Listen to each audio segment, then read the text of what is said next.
Hello বন্ধুরা, সুন্দরী হেসেলে আপনাদের সকলকে স্বাগত। আজ আবারও একটি নতুন রেসিপি নিয়ে চলে এসেছি।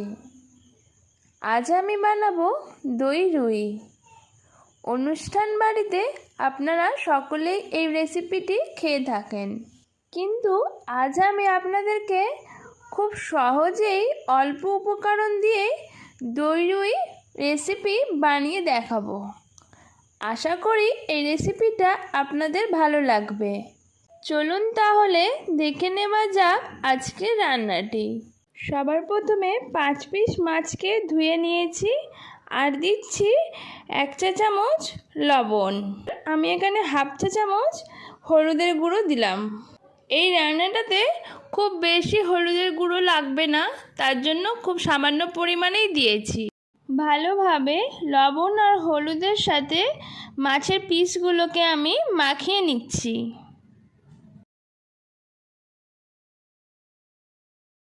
মাছগুলোকে ভাজার জন্য আমি এখানে একটা কড়াই নিয়েছি আর তাতে দিয়ে দিচ্ছি পরিমাণ মতো রাইস ব্র্যান অয়েল।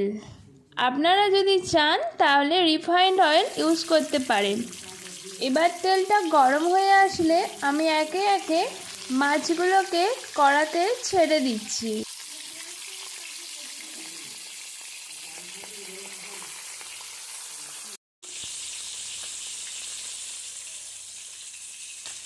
এরপর মাছগুলোকে আমি এপিঠ ওপিঠ দুপিঠ ভালোভাবে ভেজে নেব।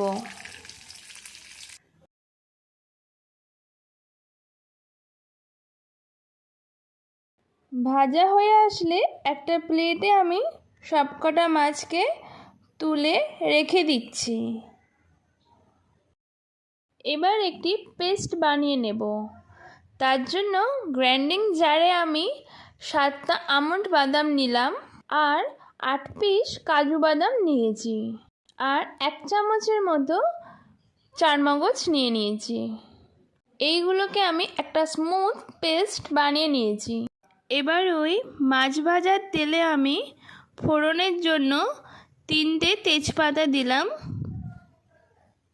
আর দিচ্ছি 2টো শুকনো লঙ্কা, 2টো দারচিনির টুকরো, 3টে লবঙ্গ আর 3টে ছোটো এলাচ। ছোটো এলাচগুলোকে আমি মাঝখান থেকে ফাটিয়ে নিয়েছি।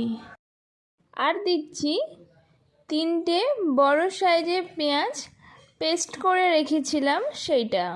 এবার তেলের মধ্যে পেঁয়াজটাকে আমি ভালোভাবে নাড়িয়ে চাড়িয়ে ভেজে নেব, যতক্ষণ না পেঁয়াজের কালারটা চেঞ্জ হয়ে একটু গোল্ডেন ব্রাউন কালার হয়ে আসে। দেখুন পেঁয়াজটা আমার ভাজা হয়ে এসেছে। এরপর আমি 1 টেবিল চামচ আদা আর রসুনের পেস্ট দিয়ে দিলাম, দিয়ে আবারও ভালোভাবে আমি নাড়িয়ে চাড়িয়ে ভেজে নিচ্ছি। ভালোভাবে ভাজতে হবে যাতে করে পেঁয়াজ আদা রসুনের যে একটা কাঁচা গন্ধ আছে সেটা যেন সম্পূর্ণ চলে যায়। এবার এর মধ্যে অ্যাড করছি 1 চা চামচ লবণ আর হাফ চা চামচ লাল লঙ্কার গুঁড়ো। ঝালটা আপনারা আপনাদের পরিমাণ বুঝে দেবেন। এবার সবকটাকে ভালোভাবে মিশিয়ে নিচ্ছি। এবার আমি 2 রকমের মশলা অ্যাড করব।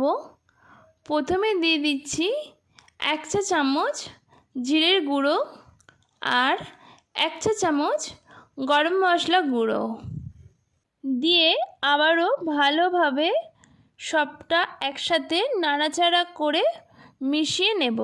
মশলাগুলো মেশানোর সময় আমি এখানে কিছুটা জল দিচ্ছি যাতে করে মশলাগুলো যাতে পুড়ে না যায় আর মশলাগুলো কষাতেও সুবিধা হয়। দিয়ে আবারও আমি একটু নাড়াচাড়া করে নিচ্ছি। দেখুন আমার মশলা থেকে খুব সুন্দর তেল ছেড়ে এসেছে। এবার আবার একটু নাড়াচাড়া করে নিলাম। এরপর আমি আগে থেকে টক দই ফেটিয়ে রেখেছিলাম সেটা দিয়ে দিচ্ছি। এখানে আমি 100 গ্রাম টক দই দিয়েছি আর টক দইটা আপনাদেরকে অবশ্যই ভালোভাবে ফেটিয়ে নিতে হবে। আর টক দইটা যখন আপনি রান্নাতে দেবেন তখন কিন্তু ভালোভাবে এটাকে নাড়তে হবে, তা না হলে টক দইটা ফেটে যাওয়ার সম্ভাবনা থাকে। দেখুন আমি টক দইটা দেবার পর ভালোভাবে এটা নাড়ছি যাতে করে ফেটে না যায়। দেখুন মশলা থেকে খুব সুন্দর তেল ছেড়ে এসেছে আর স্মেলটাও এসেছে খুব সুন্দর।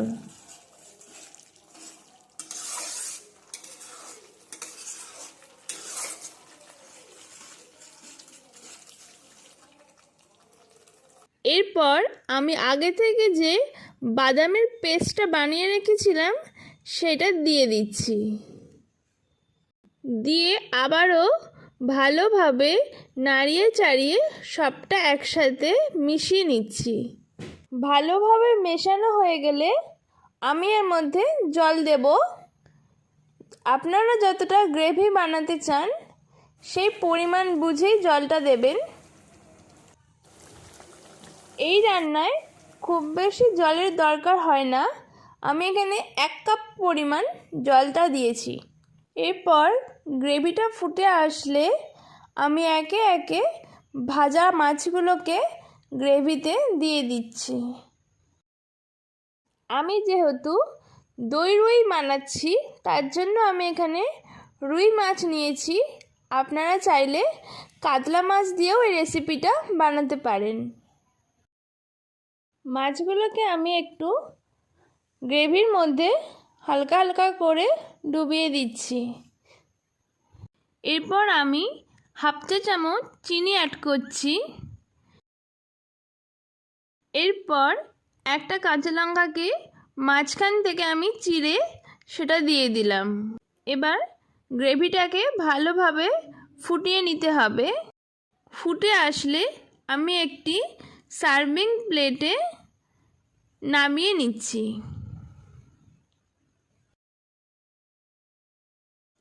আমার আজকে দই রুই একেবারে কমপ্লিট হয়ে গেছে। এই দই রুই খেতে আপনাদের কেমন লাগে সেটা অবশ্যই কমেন্টে জানাবেন, আর আমার রান্নাটা কেমন হলো সেটাও জানাবেন। যদি ভালো লেগে থাকে তাহলে অবশ্যই লাইক করবেন, শেয়ার করবেন, আর আমার চ্যানেলের ভিডিওগুলো যদি আপনাদের পছন্দ হয় তাহলে অবশ্যই চ্যানেলটাকে সাবস্ক্রাইব করে আমার পাশে থাকবেন। আজকের মতো ধন্যবাদ, দেখা হচ্ছে নেক্সট ভিডিওতে।